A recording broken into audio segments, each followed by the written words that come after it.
Hey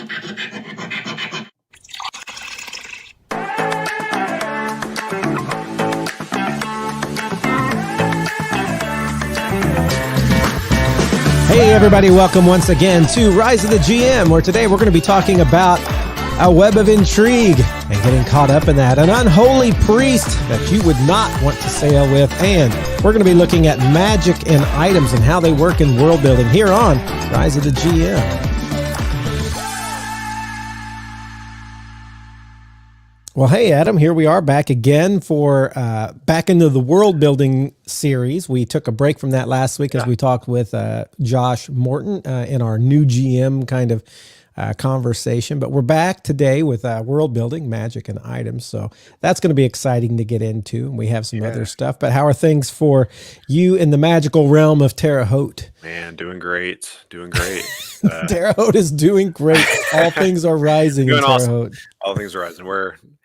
It's almost the weekend. Looking forward to that. It's good stuff. Yeah. How about you? How are you doing? Good. If you all had not heard, I am heading toward a sabbatical here, and I still have about 4 weeks. But it's getting close enough that some of my duties are starting to complete as I head toward that in various areas, and so I'm feeling excitement and good, and getting prepared for that. And by the way, as we head toward that, we are going to do some pre-recording of this podcast, maybe 3 or so episodes pre-recorded, and we'll go on a little bit of a delayed thing when we hit that point. That's not now. We're still every week right now, but when we get to the beginning of March and in there, we're going to maybe start going to every 2 weeks, and it'll be a pre-recorded session, just 3 sessions, and then I'll be back. I'm only going on sabbatical for like 6-7 weeks. So just to prepare you all who get on here live with us, when we hit those times, and we'll tell you when they are, they'll go up, but we won't necessarily be sitting here watching your comments come in and talking about them as we do. Although Adam may be on here watching the actual podcast as it goes live and then talking with people in the chat. Again, that's not now. That's not next week. That's not for a few weeks yet. We're still going to be doing this live. So if you comment right now, for instance, we just had a comment. Nope, that was us saying hello to people. But if we have a comment like right now, we would see it and we would know that. So that's coming up, and we just want to make you all aware of that. Yeah, that'll affect the Haversack too. If you happen to send a question in and we don't seem to be dealing with that, though that's been happening lately also because we had a good number of those. So hello, Fiendish Aura. There you go. See, we're calling that out now because this in fact is live. Live. In a few weeks, we'll have 3 recorded ones go up, and then we'll be back to live after that. Yeah. So it'll be good. All right. Well, today we are going to, as always, we start with an encounter starter, a little encounter starter from that Eureka book that Gnome Stu put out, and just a way to get you thinking about encounters that could possibly be in your campaign. And so I'm going to go ahead and start by reading this one today. And I'm not going to lie to you, as I read this one, I had to slow down because I was tripping over my words. So I'm going to read this and hopefully it makes sense as we go through it. It's a good one. It's called Justice by Proxy. And this one is, you have a relative of one of the PCs in your party. That relative is a wealthy merchant who has established several highly lucrative and coveted trade routes. So they got these set up. One day, his rival, who happens to be the nephew of the king, attacks the relative and seizes his trade routes. Well, that's no good. And so the relative sends these petitions to the king, but they fall on deaf ears because the king will not rule against his own nephew. And then the relative of whichever PC this is contacts your players for help. Without his trade routes, he's ruined. And so drawing upon his familial bond, he begs the PCs to take action against the king's nephew. If he doesn't heed the request, your player character is in fact turning his back on a family member. So that's bad. But if he heeds the request, it'll bring the wrath of the king down upon the players and all of his companions, right? So there is hope because the king's nephew has a lot of enemies, from snubbed nobles to angry members of the Thieves Guild, all whom would love to see him fall, right? They'd love to see his downfall. So the PCs have to navigate now palace back rooms, shadowy alleys, etc., in order to seek justice by helping those that have been wronged. As the PCs are moving about the city, they'll have at least one run-in with the nephew's thugs, who are going to threaten the PCs. Stay out of this. Keep your nose out of it.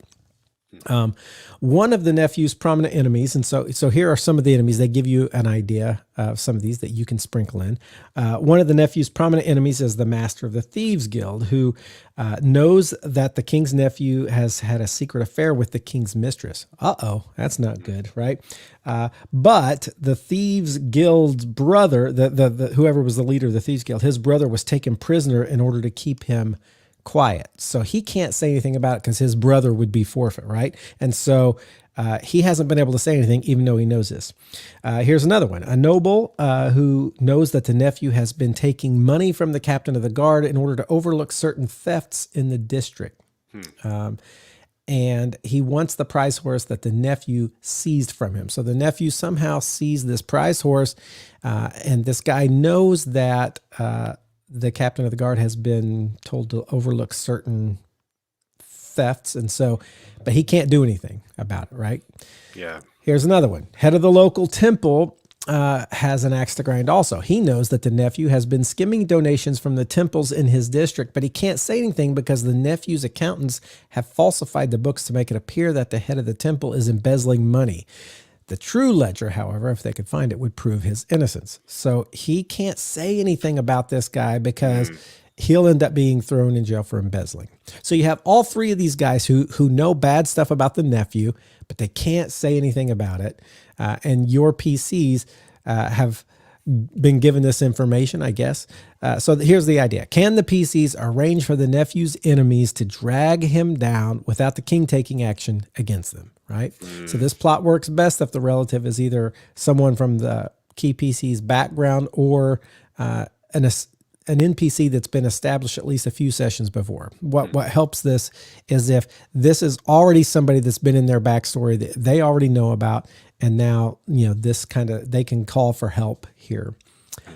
Must be clear that the PC stand no chance of attacking the nephew outright, right? A direct attack against the nephew would not only bring down the king's wrath, but it would bring down all of his powerful allies as well. So it needs to be something that your players can't just say, well, we're just going to go, we're going to go threaten the nephew directly. That's not going to work. They cannot do that, or it's going to turn bad for everybody. So this becomes an encounter of intrigue. It becomes an encounter of like thinking, how can we get this person in trouble and help their enemies bring them down without calling attention to ourselves. And so this is maybe not one where you're going to solve it with the sword and the fist. This is one where you're going to solve it through intrigue and back alley meetings and like setting people up. So all of that said, I hope that made sense, because when I was reading it, I had to really kind of keep it straight in my head. But what do you think when you hear about this encounter and dropping it into a campaign? Or what would you think if you were the person like trying to enact this at your table? Right. Yeah. I think a good use for this is that it's like populating and having the group like get to know a space, like a city or a region, because they're moving between all these groups of people. Like that could be a really good. I think back, it's not quite the same thing, and I know that was one of the Eureka things you've talked about, that like the start of Dormant Mind the first piece, my character had a friend who had been wrongly imprisoned. And that was kind of the kickoff for me coming into it. Really was the kickoff for everybody coming in to deal with that court case. But that gave us opportunities. And I don't know that that was your point, but like it gave us opportunities to explore different aspects of Cotswold, this town, and go here and there and talk to these people and get to explore a little bit, because it wasn't just a kick in the door and stab everybody and go on. It was like, we have to talk to people, we have to gather information, we have to do all these things. And I see that a lot with that too, of like, I really like the ability to showcase a place and like let them explore and kind of discover some things, because they get to talk to the Thieves Guild person. They get to talk to the head of the temple. They get to talk to, you know, all these people. I think that's a really cool use for that, of like entering them into a new place. I kind of see Yeah, that right away.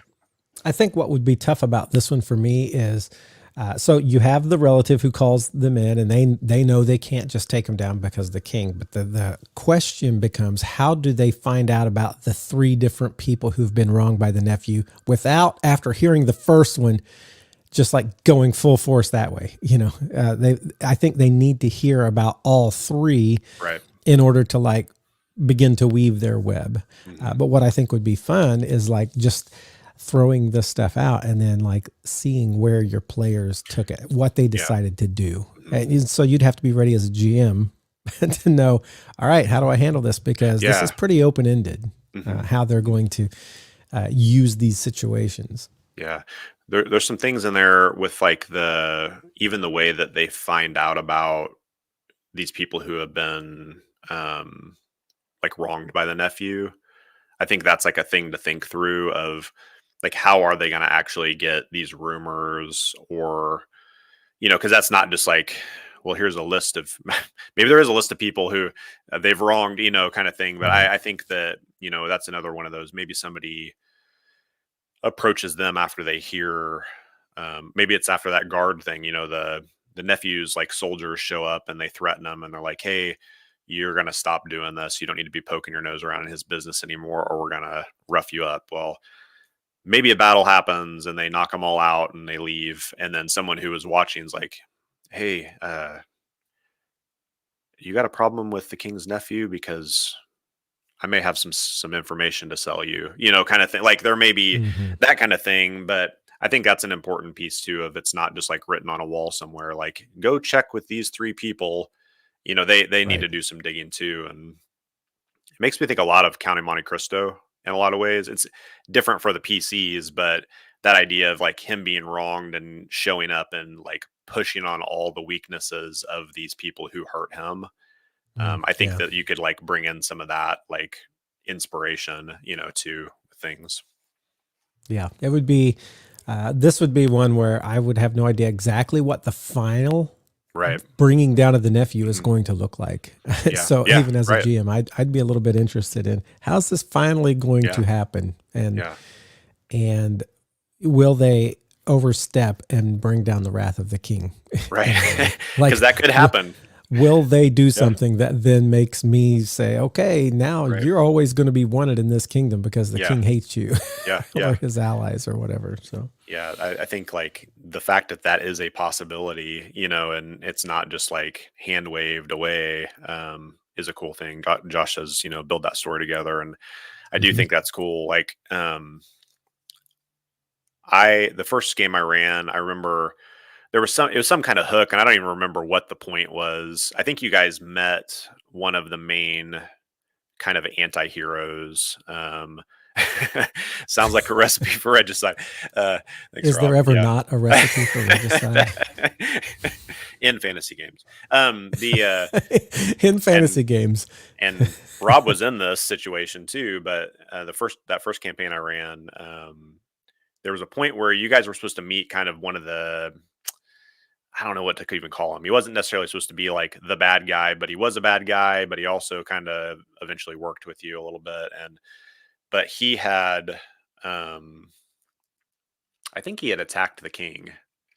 He may have killed the king. So maybe he was a worse guy than I am putting him to, but you guys were supposed to come in my mind. And I've talked about this before, but I had the whole manuscript written out. I've got it scripted, you know, kind of thing. Like this is going to happen. And you all were supposed to go see the king. You show up, the king is dead. This guy's getting away, and the guards show up and are going to, you know, in my mind, it was like, you guys are going to have to run for your lives. That was the point, you know, kind of thing. And then you guys totally flipped that. And you're like, one, we basically chased down the dude. He got away anyway, because I probably hand waved it at that point. But then you guys are just like, no, this is what happened. And the guards are like, no, you're going to prison. And they're like, no, this is what happened. And they're like, okay. And it like changed it, because it's like roles, and you persuaded and, you know, encouraged that. And that was a thing where I think I had like a plan, but it was one of those things, leaving that open to this could go a lot of ways. And I learned that pretty quickly, that you have to leave that kind of stuff open. So I think that's another one of those, like you're saying, the end is not spelled out. Like, they're trying to get the stuff back, or trying to get this nephew to back off, or maybe take him down. But how they go about it, it's like totally wide open. So yeah.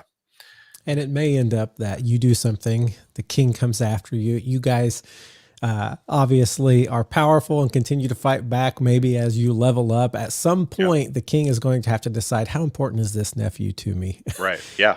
And when do I decide that this has gone on too far, or when do I decide these guys are too powerful and I need to take them? And so then maybe it's like Fiendish Horror says, you have to bring Start the an uprising uprising, of the common folk, right? Yeah. A thing I struggle with, I think, in games sometimes, is that aspect. Like, this is another one. Some of this stuff, it's like, if the party is lower level, it's like easier to be like, well, the city guard is stronger than you right now. But there's all those jokes about like the city guard just like looking the other way as the heroes who killed the dragon walk through town doing things they probably shouldn't, because it's like, what are we going to do about this anyway? And I think it gets messy when it's like you get those higher levels, and you're supposed to be saying like, you can't touch, like, you're trying to get across the point, you cannot touch this nephew, when they're like, well, I have massive magics and can wipe out everything. Like, I'm pretty sure I can touch kind of thing. And have you felt like you have a specific kind of go-to, Matthew, and in those realms? Part of it's the story too, and I think there's a player agency of like understanding those things, but maybe trying to live by an actual code is sometimes good, but like, I struggle with that power imbalance sometimes. Right.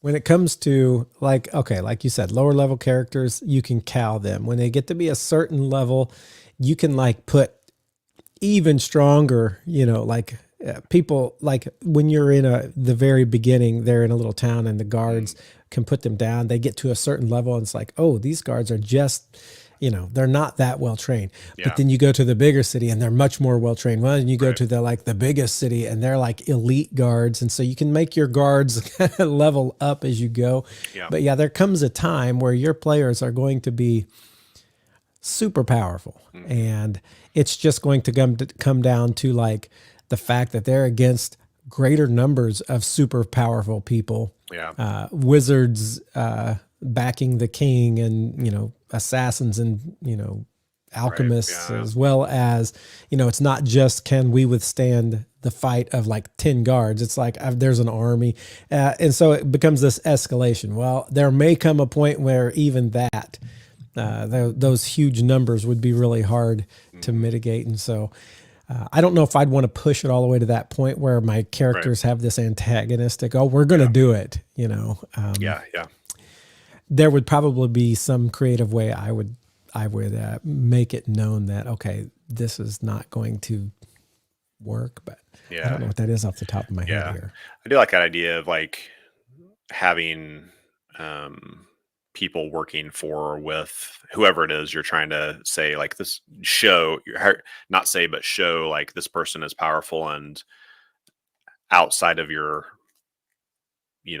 interaction kind of level, like the wizard thing, or maybe they have like retainers that are in some way strong, or guards and bodyguards and things like that. It's a good way. I also think that unless this nephew or the king were the big bad, I wouldn't keep pushing it to that level. At some point, I would let them just defeat whatever. This is an encounter.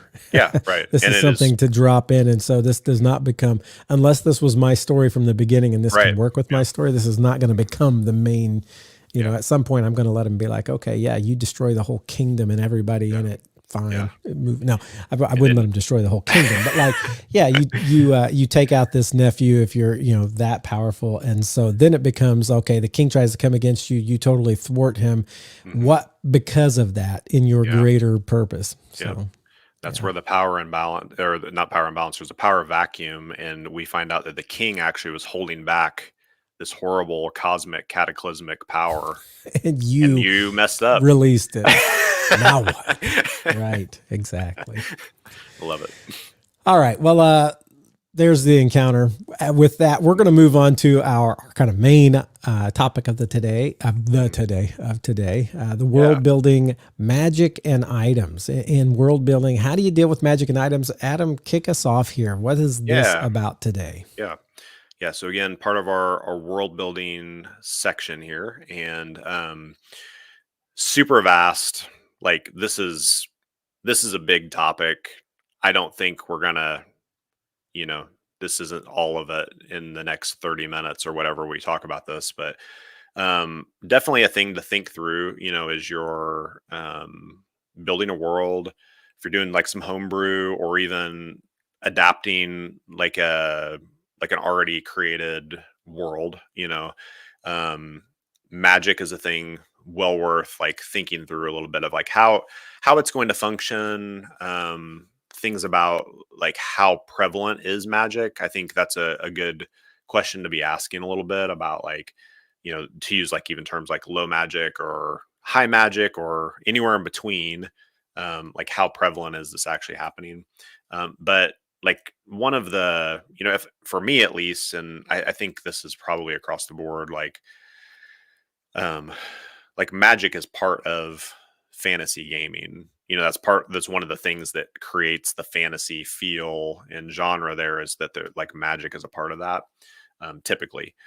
So it's a good thing to think through. And, the conversation just today, is just kind of about like how we've used that, maybe some philosophies on that, but more just like asking some questions about, when we go into a game, what are we thinking about as far as magic is concerned?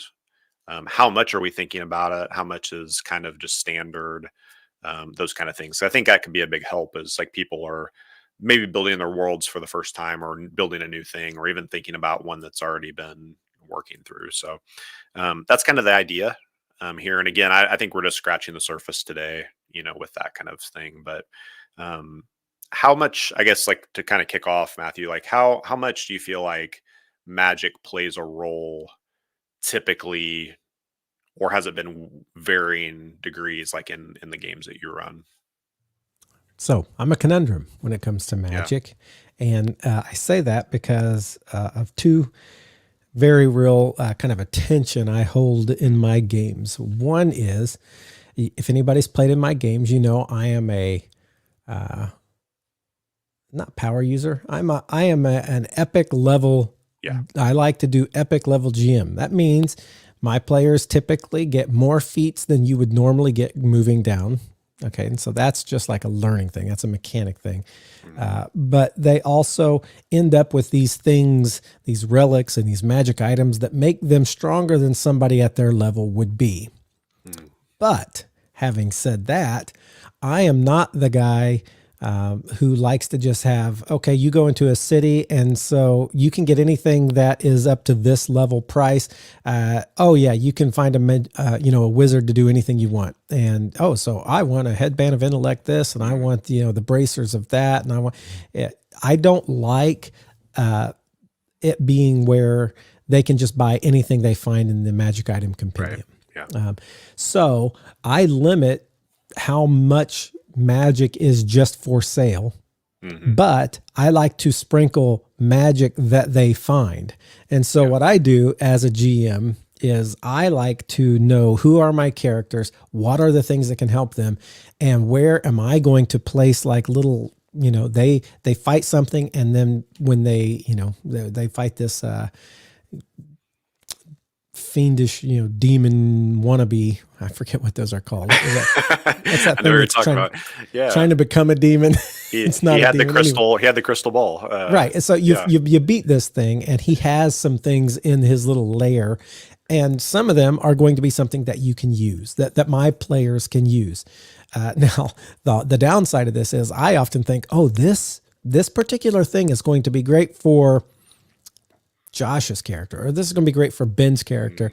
And then what happened? Brandon's character gets it and keeps it. because that's This is happened, all right? theoretical, right? This Oh, is all theoretical. It's hypothetical. This never. But like, what do you do when you, as a GM, you have some things you're like, this, I've got this specifically in mind for, and then another player keeps it? Well, that's part of it. And then you build around that. What happens? But what I do typically is I like to kind of plan what are some things I want to give as gifts to my players that are going to help them.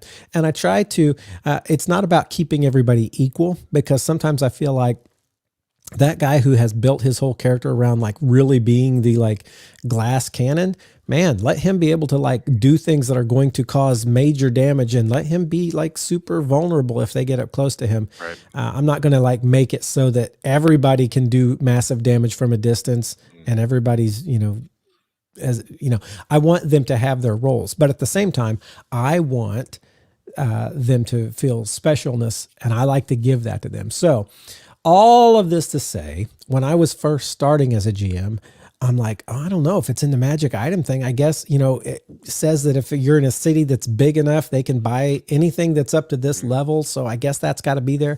Since then, I've gotten a lot more comfortable with saying, you know what, that's not available. Sorry, Yeah, right.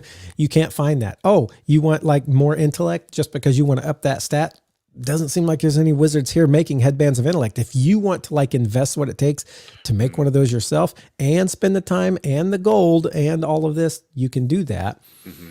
But most of them aren't going to like put all of that into being able to craft the thing they want, because they want that and then they want to go on to something else, and then you'd have to invest in being able to make that. So I like I like my players to be high powered, but I also don't just let them have access to everything that ever was. I like to give good gifts. Yeah, right. And so I like to be able to sprinkle those myself. So Yeah. all this is going to come back to inform the way I talk about magic items and stuff here in just a moment when we start talking about items. But what this has to do with magic is I love the idea that magic is at large in my worlds. Magic is everywhere and can do a lot of things. I don't go for low magic worlds very often. As a matter of fact, I don't think I've ever run a game that was low magic. It's high magic, but that doesn't mean that magic is just available at anywhere you want it. And Right. so it's going to be that tension that holds people in place in my games. And so as you're thinking about being a GM, you have to decide, what do you want this to be? I've played in games where it's been very much, they go by the rules of the book. You're in a city that is this big, therefore you can buy any magic item up to level 4 that costs less than 90,000 gold. I'm making those numbers completely, but because that sounds really off. But anyway, and so they stick to that, which means sometimes their characters can buy things that are just hard because now they can just teleport out of anything because they got greater boots of teleportation. Yeah, And so there's nothing that's scary to them because they just teleport out at the drop of. Sometimes I like to limit those things. And so you as a GM, you decide how much access do I want to give people, and you get to make those decisions because you're the GM. Yeah. I think that's really good. I think like from a when we're talking like epic level, epic power, I tend in that realm too, and that's the kind of desire. And yeah, you may have been reading my notes earlier because that's kind of the same kind of thing. I would prefer people to find stuff out in the wild rather than like Yeah. walk into a shop. And I think part of that, like there's some comment in the chat right now, or conversation in the chat, about Phoenix Aura said magic item pricing is always difficult, and talking through that. And I think some of that maybe even like comes from my frustration, even like from like a mechanical standpoint of that very thing of it being one, I want it not just to be like every single thing you want ever is going to be there, but then especially like looking at 5e and having some like just confusion on how to price things, even if people do want to go to a shop and have that made. That has been difficult, and I just wanted to speak into that a little bit of. I think that is going to come down to like for me, if I'm in that place where maybe I like made an item and want to have that available for people to buy. Um, Walking through, there are some, people have tried to make cost of item things online, and I'm sure you guys have seen those things, but I try to look at those and try to kind of come up with like, okay, this is somewhat equivalent to what I have created. So maybe I can like use that number to look at that. But part of it too, I think, is going to be how like accessible and how valuable do you want something to be in that realm? And you get to make that decision as the GM, and maybe there's a story reason for why that specific thing. It's very unique, so it's going to be more expensive or those kind of things. But I just also like empathizing with that. I have had trouble in the 5e game when it comes to selling things. I'm just like, sounds like 1,200 gold pieces, and that's not always great either for the story element also.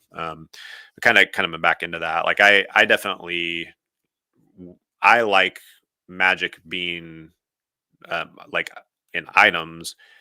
I tend to like that to be discovered rather than like just bought. And I think that can come for some cool things, because I like the idea. And I know, Matthew, you're a fan of this too, of like using things in weird ways, and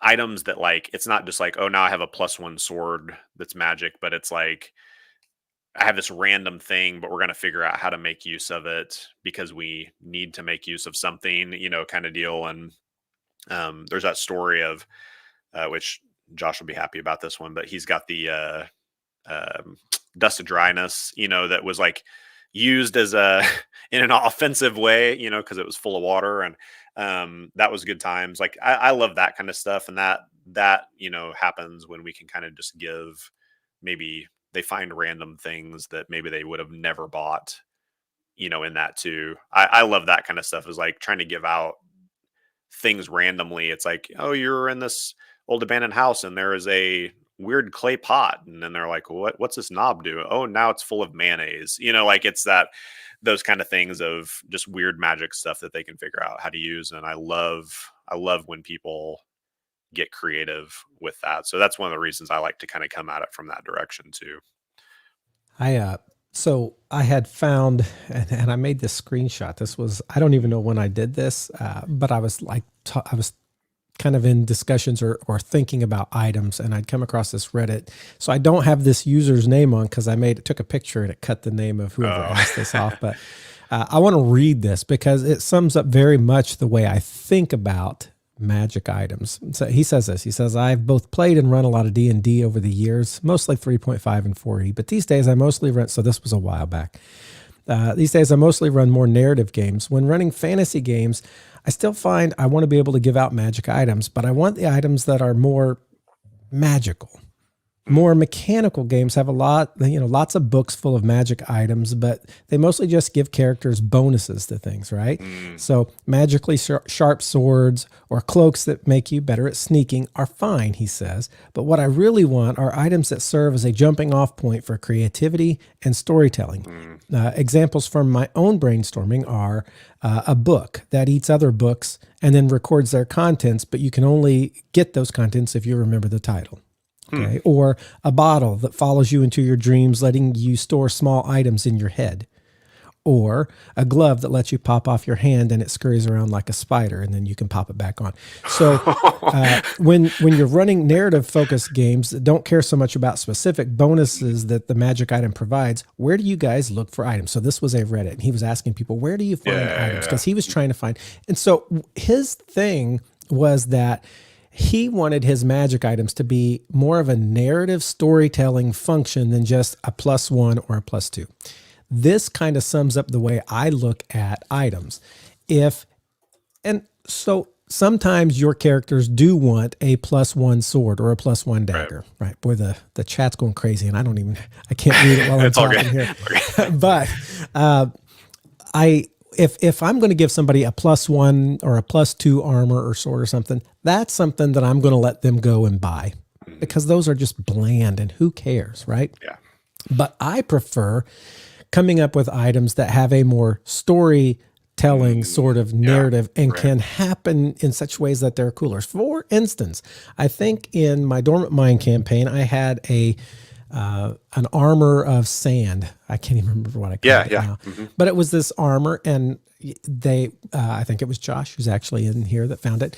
And this would allow him to, I forget even how often. I have to go back and look at this stuff. I have it recorded somewhere. But like when someone goes to swing at him, he could dissolve in the sand and it would go right through.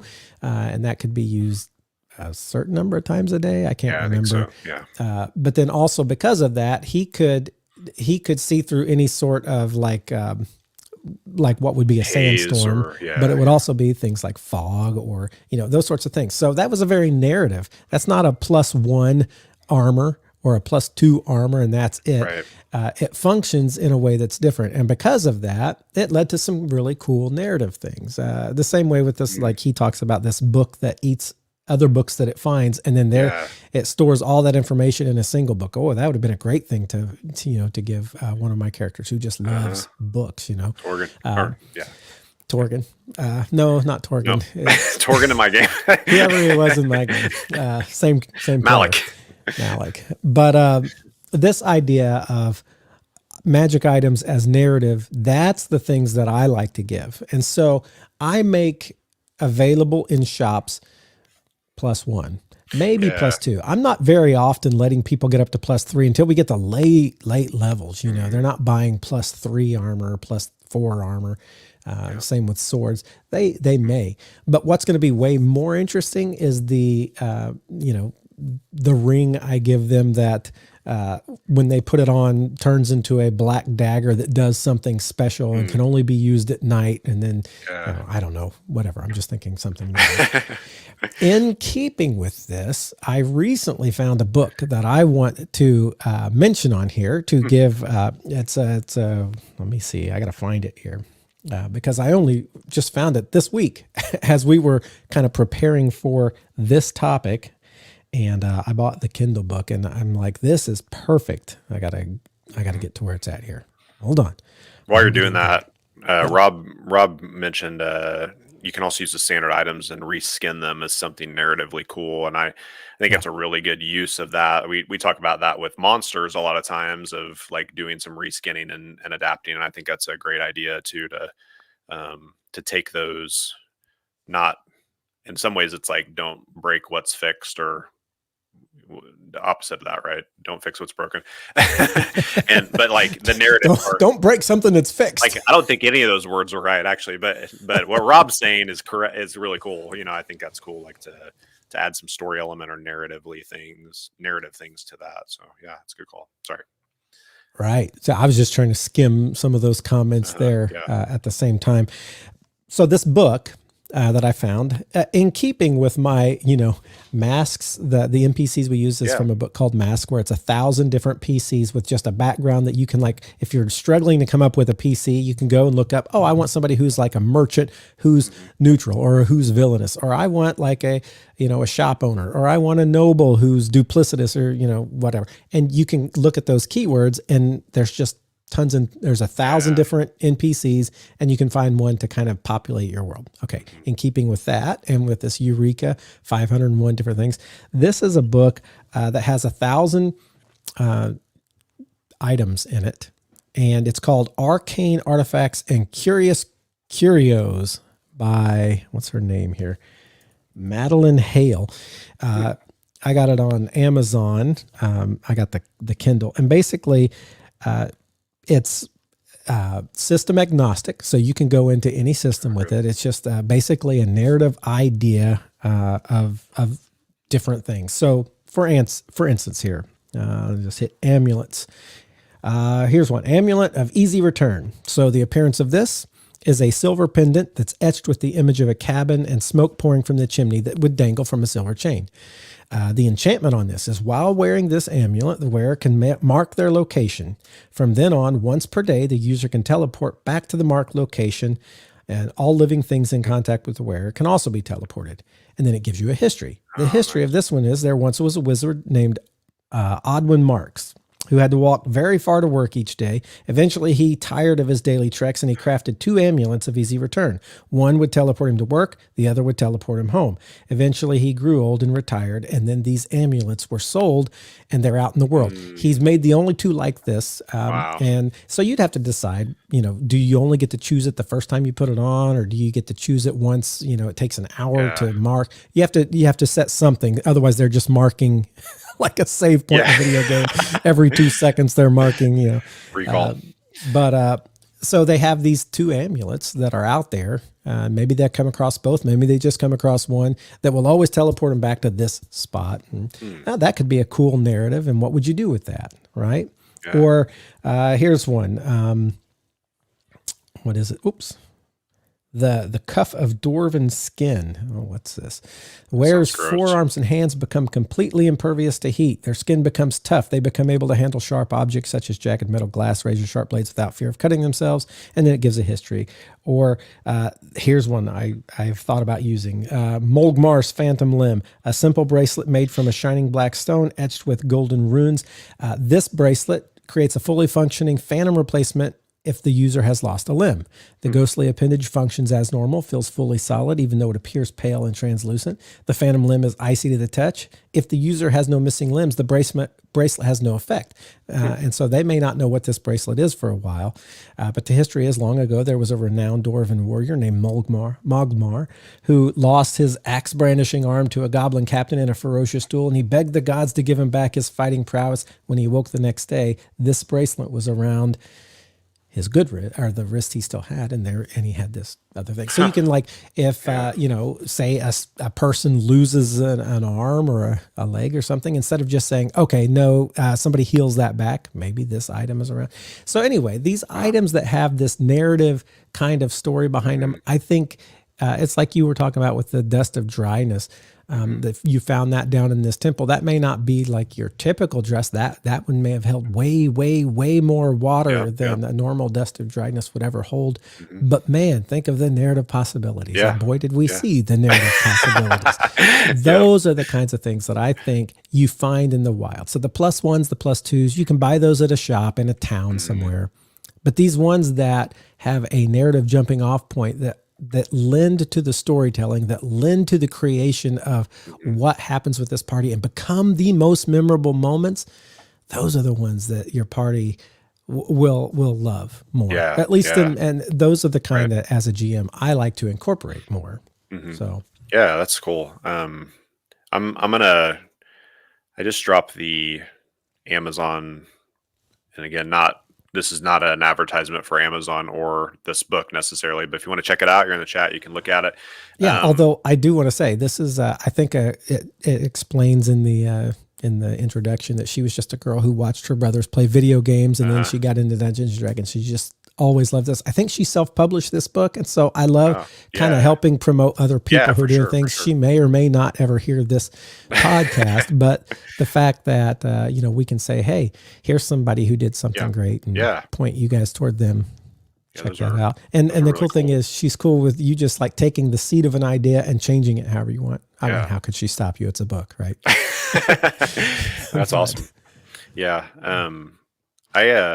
I really like that. Just thinking about how to get things into people's hands, and even like, as we think forward, maybe you're in game prep and it's like, hey, today, they go into this dungeon and they're going to do this thing, and I would like them to find this and this, to even think like about like what she's done of what's the history here. Maybe take a little bit of time to think like, why is this here? Not just, I want to put it there, kick the chest open and there's the ring of the ram, and well, why is that here? Why did a person leave that? And I think that can build up some things and help your world flesh out a little bit. And even if it's just like the lore of the world, or even if it's just your own head canon, I think that helps make things have a little more depth, even for us as we explain things and walk players through. So I really like that. Canon, do you mean like canon in your own head? Yeah.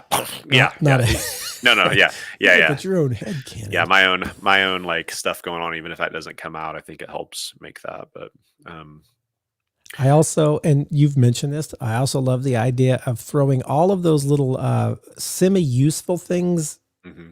in for people to find, because people, so somebody in here mentioned the immovable rod. Oh, always love the immovable rod because there's Yeah. so many cool things you can do with an immovable rod if people remember that they have it. And this is always the Yeah. hard thing as a GM, when you give cool things to people and then they stick them in their backpack and forget they ever saw them, and you're like, what's in your backpack? Yeah. You Yeah. know, but Yeah. when people can use stuff like this, and so throwing in, we've talked, I know Adam and I have talked about like the bottle, the decanter of endless water. Fiendish It's Aura just just, said that. what's that? Fiendish Oh, Aura look said at, that right above too. there you go. So, we talked about those. These are the things that people never want to spend their money to buy. But if you have one, if one has been found somewhere, and then you got creative people, Yeah. the fun that can come Oh yeah. from Oh a yeah. decanter of endless water, or from Yeah. an immovable rod, or from a, whatever. Right. Those things are fun. And so Yeah. sometimes you got to give those to people in order to get them in their hands. Hmm. So, Yeah, that's cool. yeah. Yeah, Rob's talking about, having your villains use the magic items and then they drop. I think that's a really good way. Again, like you're seeing it in action, and then that being a reason for this item to get into the player's hands as well. I just took out this demon lord that was using the wand of kill everyone, and now I have the wand of kill everyone. So that's a good way to do that for sure too. I like that also, to kind of like maybe twist back into just like magic in general. There and the kind of the way I'm going, Matthew, is like, are there like homebrew things that you like feel like you've used, is kind of the question I'm going to get to. But that was something in my current game. It was actual magic that I multiple times attempted to bring into the game, that was like, I am making these specific spells because I want it to be there to be a reason for like these things to be out in the world. And having the villains at different times use those, or a couple times they were supposed to use them and then they died before they got a chance to use, kind of thing. But like right now, like Matthew, just talking to you here, like Royal has, or Raziel has, access to some spells, some magic that like is new to people, and it was granted to him as a boon from Mistra, the Avatar. And but it's that like these essemancy spells that are literally pulling on the essence of the world, or of people, or plants, or creatures, and doing things. And so he has access to those because of basically he became, I forget a vassal. He's her vassal now, kind of thing. But there were moments where there actually were people out in the world that you guys have interacted with that had those. And I don't know that it ever landed, probably because I didn't use it strongly enough. But there were points where people did that. You guys found a scroll one time that somebody stuck in their back pocket, I think, and it's not really been a big part of the game. But that's the thing I like, even with like playing with magic a little bit. And do you have like things where you feel like you've homebrewed any, not so much items, but just like the way magic works, or anything like that? Well, I don't know that I do so much with magic spells, or the way magic works, because I was always that guy who, people would be like, "Oh, I do this spell to find out what school is this magic effect," and I'm like, Right. I don't know. Adam, what is this? What is it when somebody is trying to scry? That's divination, right? And then, I was always never so I never messed much with magic spells, but I definitely homebrew, not just like small items, although sometimes actually I do a lot of small items. Everything from like that armor, I just make up an armor and I'm like, that's what the armor does, to that's what this knife does, that's what those items. But also in the Dormant Mine, one of the major factors in the game for you guys are you were in search of these power orbs, and these orbs had powers associated with them that leveled up, kind of like legacy weapon, a relic weapon, whatever you call those. Mm-hmm. Uh, Yeah. as you guys held them, when you got to certain levels, more things happened with Right. those same power stones, and I made up all the effects that happen with those. You know, Yeah. from I think the Wrath Stone had this push force that was like in the game Fable, the video game Yeah. Fable. Right. I love the fact that you could stand there and and you'd hit Yeah. everybody around you and knock them down, and I wanted that, and I didn't see that as exactly as a magic spell Right. that could be used that way. And I said, okay, that's part of that. But you also can attract things to you. And you can also, Yeah. you know, with this one sandstone, you can rewind 5 seconds or whatever it was, basically your turn, as if you didn't do something. It didn't undo everything that happened. And so I would play with magic in those ways. And I highly recommend as a GM doing some stuff like that, so that your player's world is not just looking through databases, but there's still some mystery in the world that they don't understand how this happens or why this happens. And this doesn't seem to fit into any spells they read about, and yet it's awesome. Yeah. Yeah. Yeah. I got like really in just a place where I wanted to make something different. And I really blame you, Matthew, because because you're the one who's, you know, like got me to read Sanderson and Oh yeah. Brent Weeks, you know, and I'm reading these books where it's like, man, those are like some sweet magic systems, you know, and like They constantly are, by seeing the way. those. If you Yeah. haven't read Brent Week's Lightbringer series, I tell people about this all the time, and it seems like nobody's ever read those. It's so cool the way they use light as magic. Yeah. But Right. go on. Same with Yeah. Yeah. Sanderson Just, and the metals that you swallow. yeah. And Yeah. Metals and light, and just anytime anybody plays with magic and figures out like a new way, and we talk about this in our inspirations stuff, but I was like reading those things. I'm like, man, like I just want to I want to try something that's not the typical. And I think it's yet to be determined whether it's actually cool or not. You know, we're still kind of seeing that, but that doesn't mean you out there can't make something way cooler than what I can, you know? So I do like, you know, play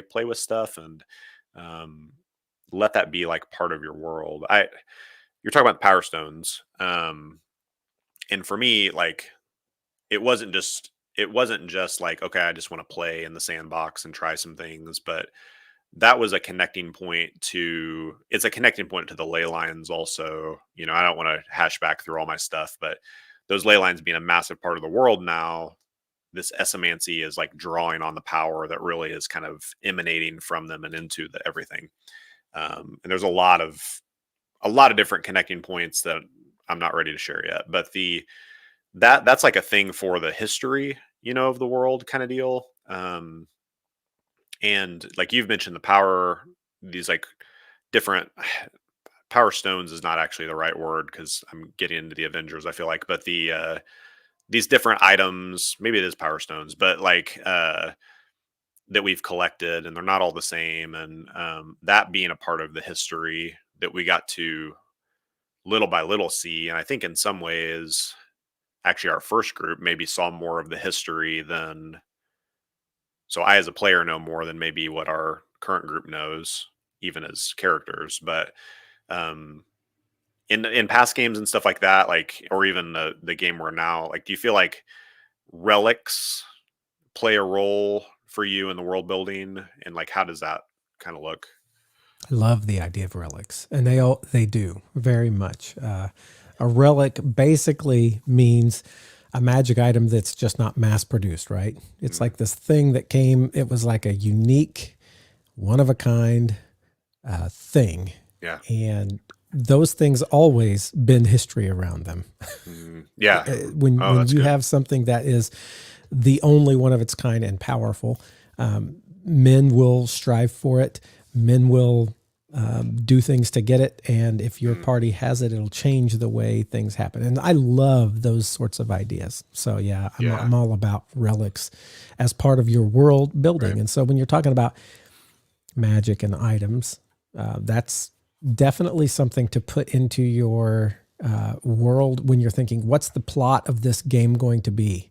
Most of the time, you're going to be dealing with defeating something, and you're going to be dealing with some sorts of magic. Those things are a given. But like when you can make those central to your story a little bit, it makes it this high fantasy that we talk about. And again, when we're talking about world building, one of the decisions you make at the beginning is how much magic is going to be in this world. Yeah, And right. of course, for me, it's a heavy part of it, even though it's not easily maintained at will.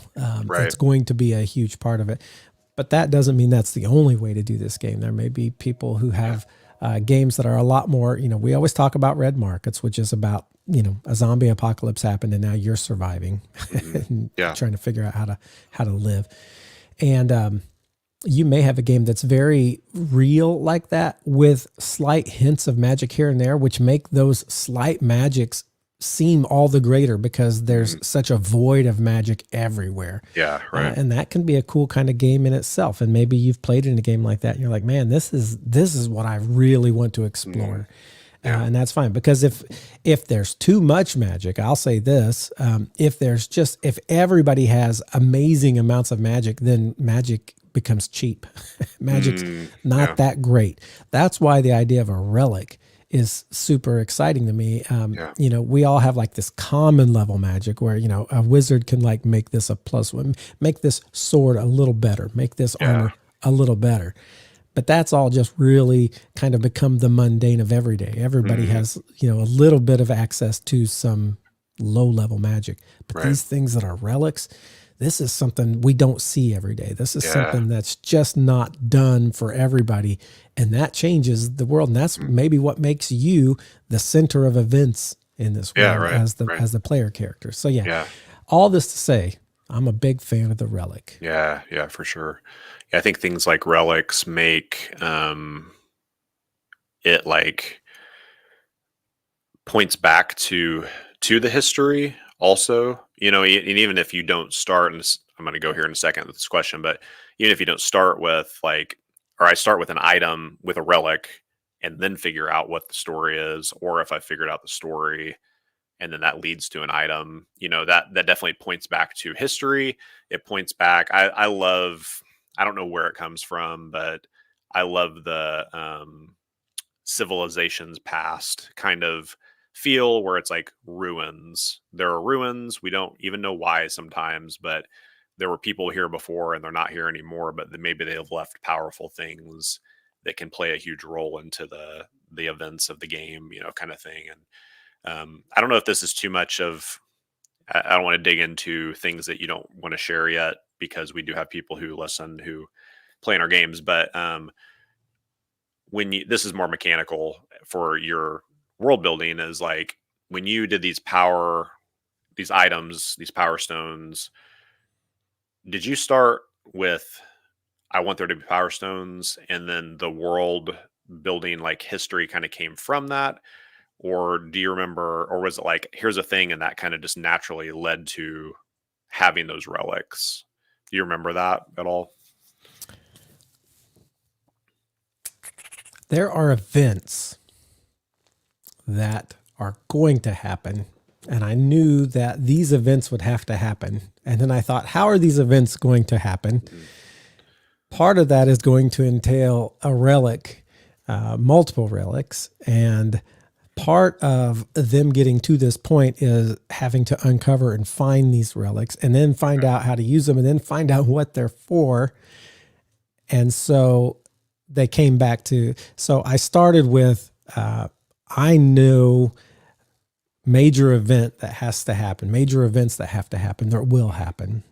And then I worked backward from that. So it did not start with power stones. It started with an event, and then the stones themselves and like what they were exactly, that came about as I worked backwards.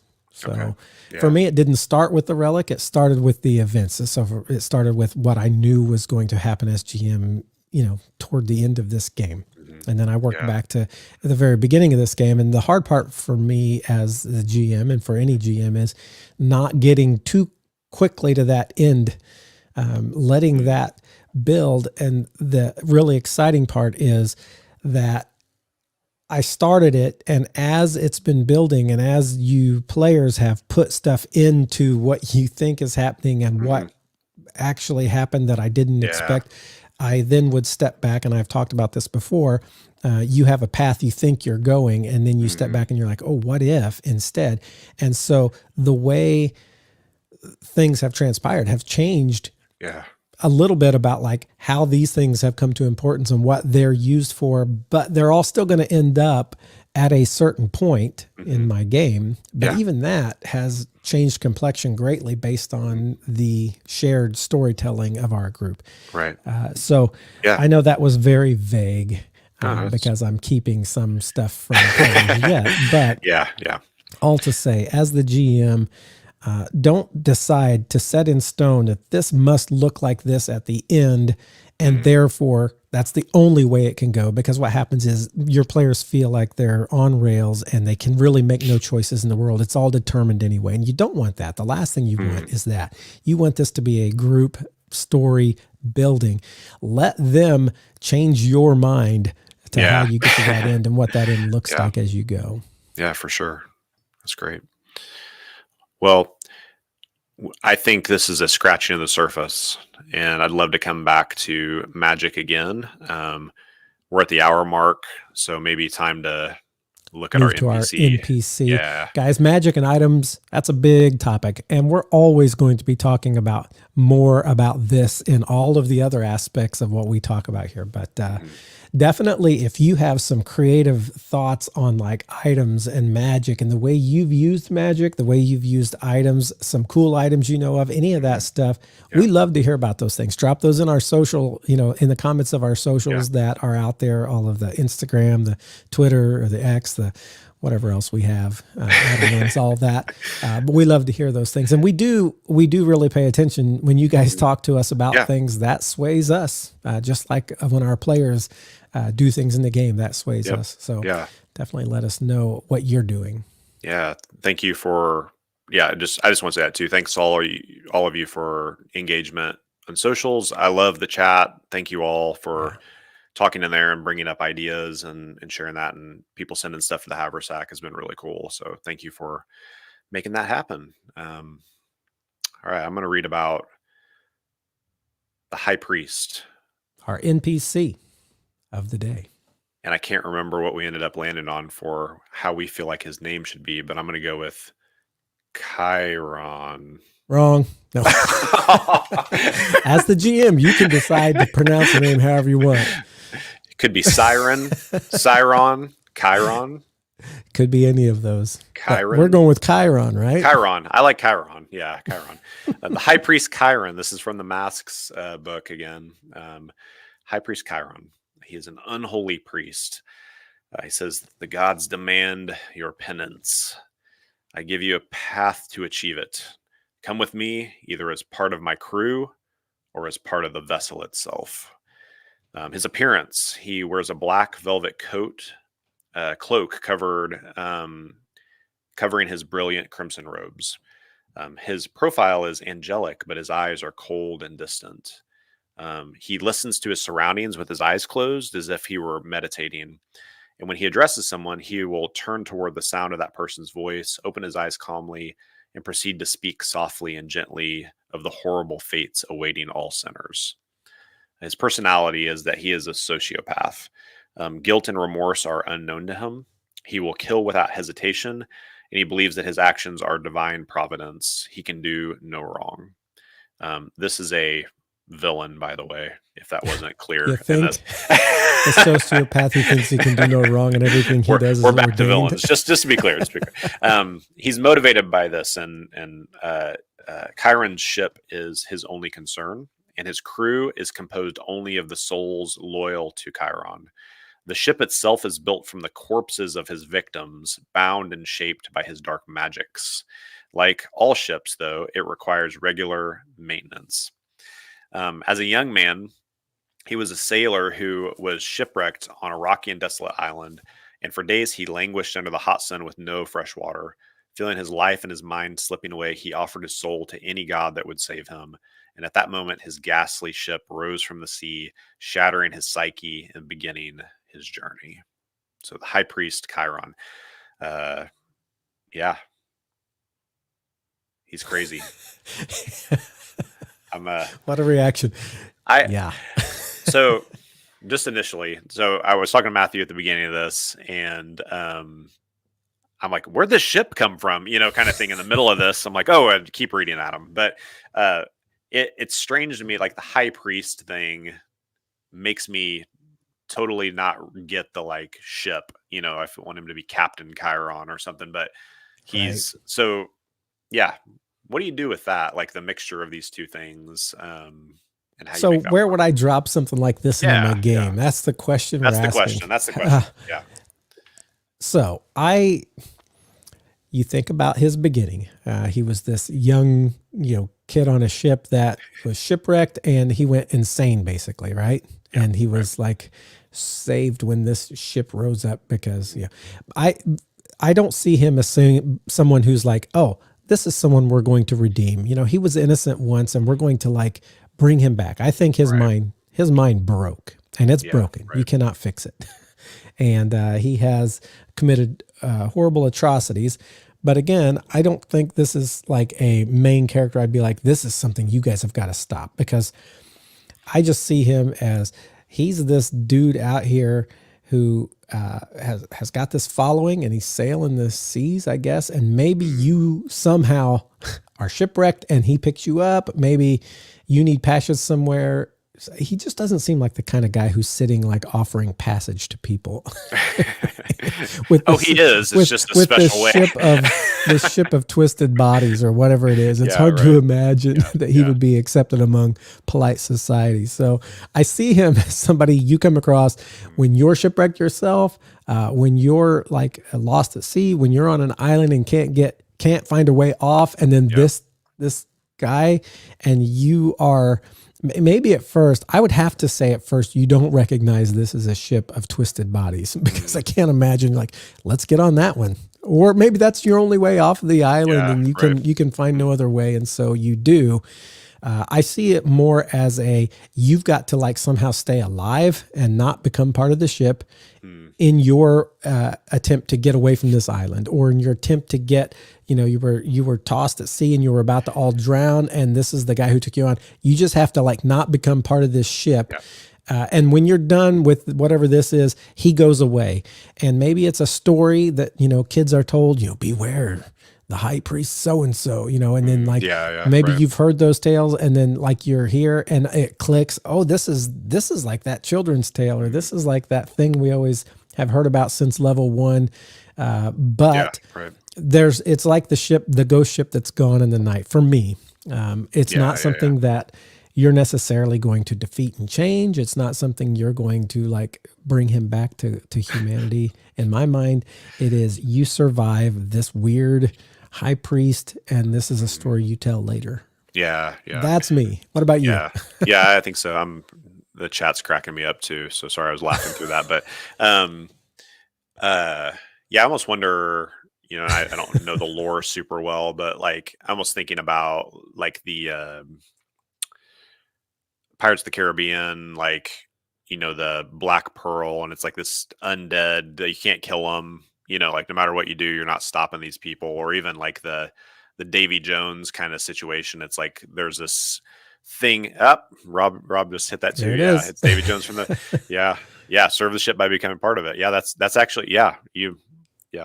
Good. Thank you for reminding me where I was going, because I was like, where am I going with this?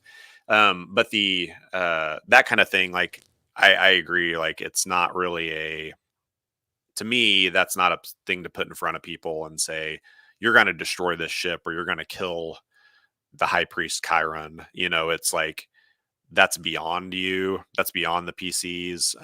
Unless, and these NPCs are not about necessarily encounters, though I think the villains lend to that for sure.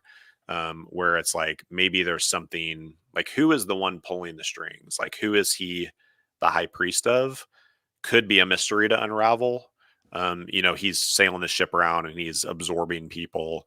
But like, that's a question I would be drawn into as a player, is like, who's this guy doing this? I love the idea of over and over. I'm just like, I love bards telling stories of these people. I think that's great fodder for the minstrel and the king's court, or the bard and the tavern. Like, telling a story about this high priest who sails the seas on a living ship made of the souls of the people he's absorbed, kind of thing. And Like, maybe this is the only way to get to the half material realm of so and so, where you have to yeah, get to in order to claim something that you need yeah, for whatever you're doing. And so you have to get on this ship with this right, creepy guy who yeah, like seems so serene, but is a true sociopath who like seems hmm, like he's sitting and meditating most of the day. But you have to be very careful not to get on the yeah, bad side and have them attack you and make you part of the ship as you get over to get, maybe it's just something you have to endure right, and be yeah, careful about. yeah. I do like that idea. You're bringing that up about like have to be here, but it's not about fighting them. It's about like getting through and surviving. And I almost wonder like about one of the somebody who got absorbed onto the ship had something we need.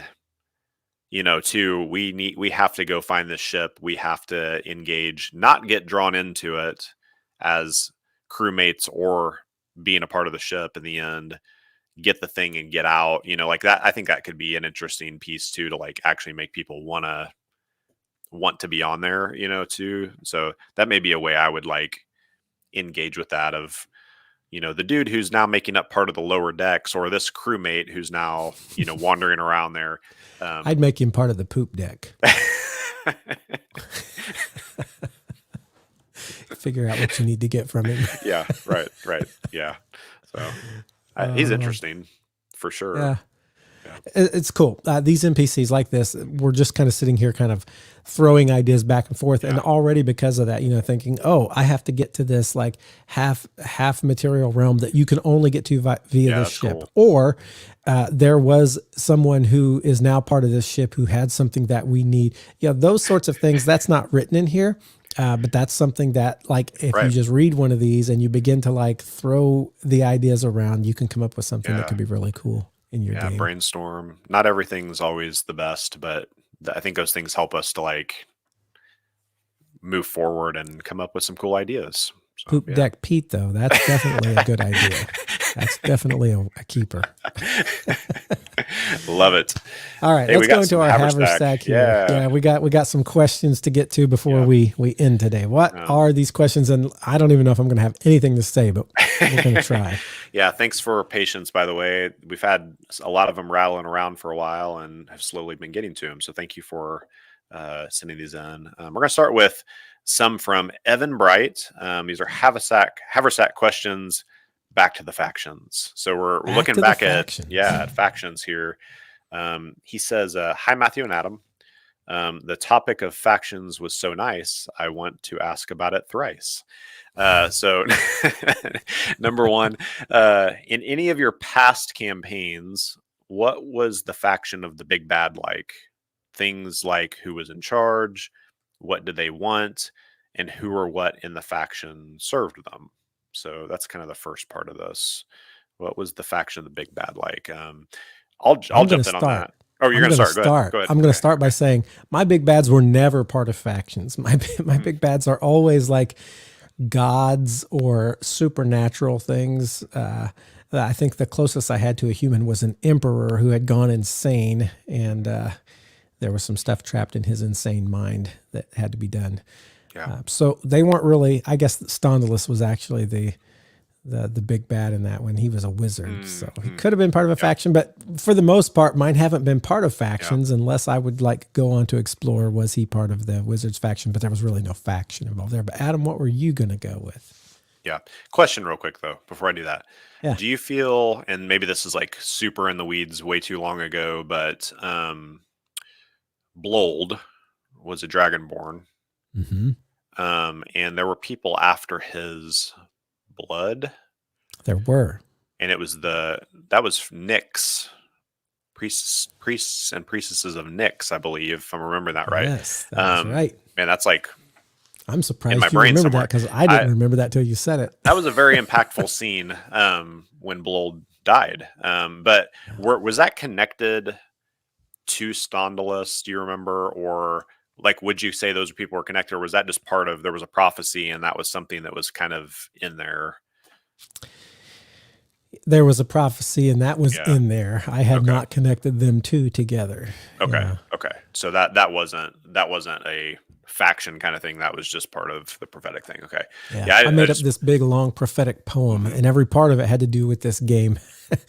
But you you know how great I was back then at coming up with things, because this character was called Blold because he was part blue and part gold dragon. Now, the question is, to let you off the hook, though, did you name him that or did we? Because I there's a think good you chance that did, but I went with it real fast because I didn't really have a name for him. So Blold it was. he I was think he it was was kind of Eric that a. came up with that, Yeah, right? that sounds Yeah. right. Eric can correct us at some point, but for me, looking back, like right now, I kind of have. I'll just say right now, there's like kind of a dual thing where there's the Titan that's kind of a overarching. This is a big threat, but not necessarily super active in the world. It's actively trying to do things, but it's not like, oh, all these people are part of my posse who are trying to do things. It's kind of its own above everyone power wise and just thinking. But like there are other movers and shakers in the world that I would say are like almost like secondary BBEGs, or maybe they are the primary kind of thing. And Avalar. Havilar is out there, and Havilar has a cult following. Some people have been interacted with. Havilar is for you guys who aren't in the game, is a demon trying to get back into the world via certain means. And that is that's a theme in my current game, is people trying to get back into the prime plane. I mean, that's happened like over and over, and there's a purpose to that. But this like rogue kind of avatar does have people around him, and he definitely runs the show, but there are mouthpieces for him. There are cultists in various places that are about this like kind of removed god of death, that they're wanting him to come into power again. And he has armies, and so there's definitely a large kind of faction around him of people. Excuse me. Um, my first game, the first campaign I did, definitely had that, but I would say, one thing that I, will confess is that kind of built up as the game went, rather than starting with like, okay, I know this person's in charge, and then all these people are kind of in a hierarchy around him. It was more, I brought up the thing about the king being assassinated and you guys chasing down the one who did it. Um, that was kind of the entry into the faction of this collective group of mages and people who were trying to do this thing and bring this um, relic back into the world. So again, that one was one where the game became centered around this magic relic, but I didn't start with knowing, oh, this thing's out there. It was more like the game evolved, and as people did things, it was like, okay, this is the group and that. So, yeah, that one was like there was a kind of archmage who had other mages around him, but they also had spies and these roguish type people who were doing assassinations and stealing things, and kind of were like a foil for the party, but not so much necessarily supposed to be like enemies. They could be enemies, and there were times when you all were anti them. But like Rob was in that game. His rogue had connections with some of those people too, and that played the doppelgangers. Yeah, he just mentioned that was there were a few doppelgangers in the service of this group, and I had reasons they were being forced to do it, kind of thing. But those all kind of built up that faction. So that's a way that I guess my game went a bit far out of there, but that's kind of how you've seen factions play out in my past games too. Evan goes on to share or ask this question number 2: in a past campaign, what was one faction like that helped the party on their main quest? things like who was in charge, what did they want, or who or what in the faction served them. So this is kind of like an allied group, maybe that was a part of that.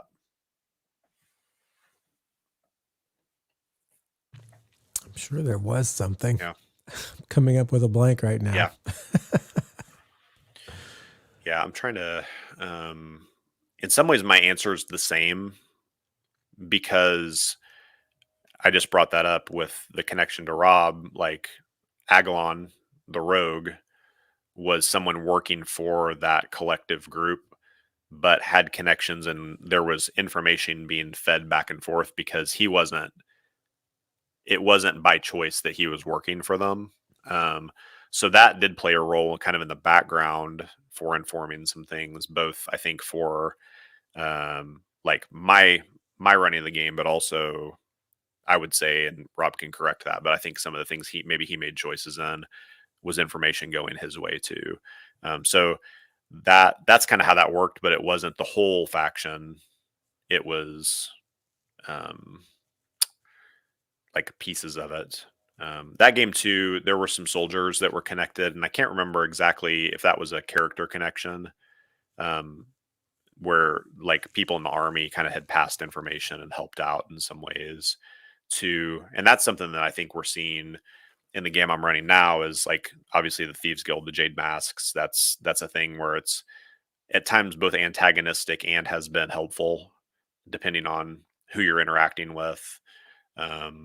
Sometimes lower level people have been better help to do that. But I like complications within factions a lot. So that's why I think it tends to be like not like, oh, this whole group is helping them or hindering them, but there are people that are helping. There's also people that are hindering, and there's also people who just don't care, kind of thing. So that's how it's typically played out for me.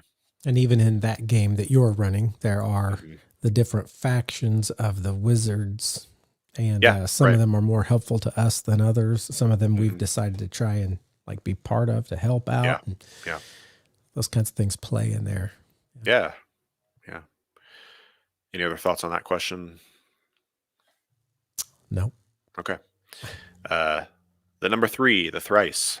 Suppose you're GMing a party where some but not all PCs belong to a faction. How would you likely set up their faction duties compared to the overall party's goals in the campaign arc? I really like this question. It talks about like their duties complement, or maybe the duties conflict dramatically, or their duties are unrelated side quests. And that's from Evan Bright. I really like that question. I think that's a good one to consider. So some of the party, say you have 5 people in the party, 2 of them are a part of this faction, and there's like quests or missions or priorities being given to them from that faction, but the rest of the group doesn't have that allegiance. How do you balance that, or how have you balanced that? I think one of the things that can help get these people into this faction, maybe, or maybe I'll just go and say what I'm going to say. Hmm. You have 2 people who can be there on a night and nobody else can. Yeah, right. This is the Right. perfect time to say, hey, you two, I know everybody can't be here this week. This week, though, you guys have been tasked from your faction, from the Thieves Guild or from the, Mhm. IPS or from the whatever to Yeah. do this. And we're going to play that out. Yeah. Or if you have, say, a group set up that everybody can meet, twice a month, but 2 times a month, a certain number of them cannot. Mm. On those off weeks, I think that's a great time to kind of dive into some of these side faction things that then, the whole party, if they're not there for it. So in my mind, if you have people who have to be absent, or you're just going to be getting together with a couple people, this is a perfect time to do some of that stuff. Yeah. Yeah. That's really good. I like that idea. Um, I think that like they're, yeah, how to balance that, and how I do think there's an interesting drama too. Like, what if like these people are being asked to do something alternative to the rest of the group's like priorities, and that can be an interesting point for there to be like role playing happen where, I I think that's a great point where it's like, okay, Eliakim and Raziel really want to go for this thing because they have connections of people in the magic group telling them we need you to do this. But the rest of the group's like, I'm not so sure about that. I get to, as a GM, kind of sit back and let you all have a conversation and role play that out and role play out your motives and come to a conclusion on, like, are we going to go for this or not? Is the party going to have to split or not? And I think those are like really cool points too, to let people like play into their characters and speak those things. So I really like that, is even not always, because I don't always want to put like players and or characters in tension with each other, but that actually is a way down the line episode we're going to talk about too, of like, when is like creating tension in the story a good thing, kind of thing between players, not players. I keep saying players, but characters. I don't want to create tension between my players if possible, but characters, I think that can be some cool storytelling aspects of that. So that's good. Just looking back at that question, or were you about to say something? I was going to say, I think sometimes I've noticed Adam does this a lot, and that is this idea where he will give us a prompt or a thought or something to do in the week between playing sessions. So this some has to do with you as a GM. Do you have extra time and mental ability? Because sometimes as a GM, we're like, work, family, Right. Yeah. and then it's like, okay, got to prepare for the game, got the game prepared, play it. But that's about all I can think about it during the week. I can't. But like, I know that Adam has like sent out questions. He's like, hey, what are you doing with this? Okay. You get a secret message from this saying, this happened. How do you respond? And so some of this kind of side game stuff, some of this out of game night stuff, you can set up faction duties.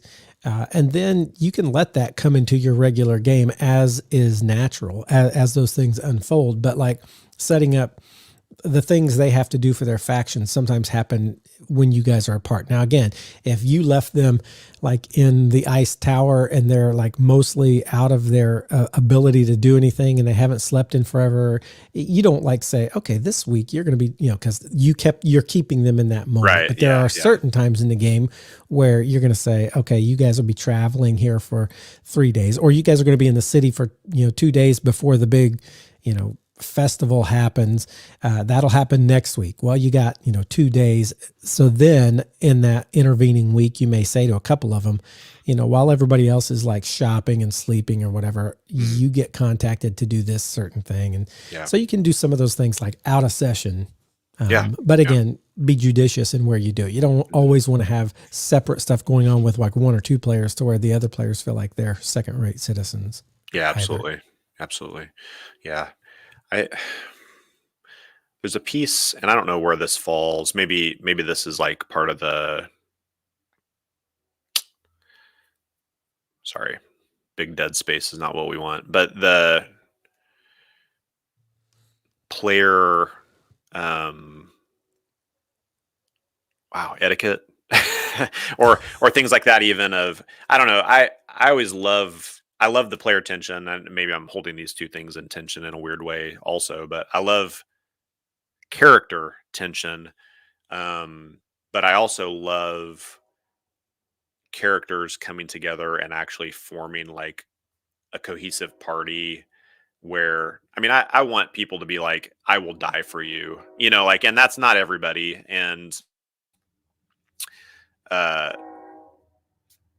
lost my train of thought here, but your train of thought. Haven't had a good train joke in a while, just trying to stay on the rails and just having some distraction happening. But the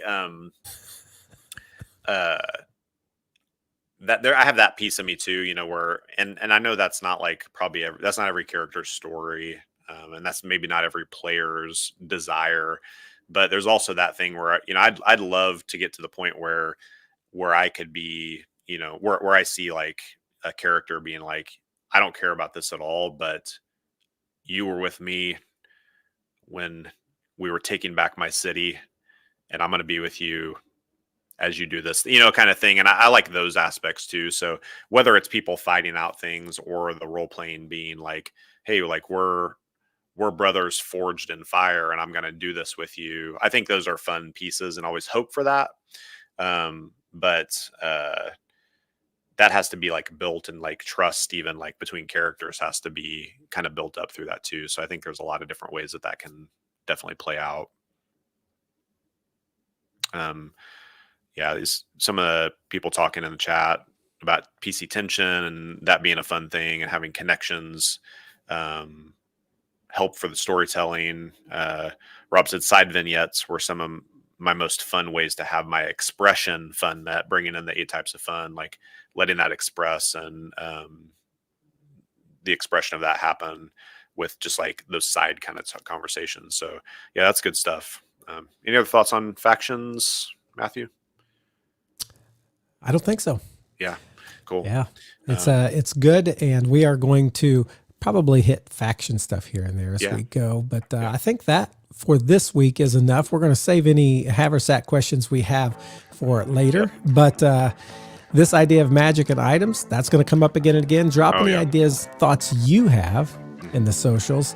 And next week, we're going to be back here talking about economy, trade, and what? Yeah, just all of those types of things as we build our worlds. Like what runs this place? Right. What do people eat? So join us next time as we talk more about economy, trade, and just what goes on in the world. We'll see you guys here on Rise of the GM next time. Thanks all. Bye now. See ya.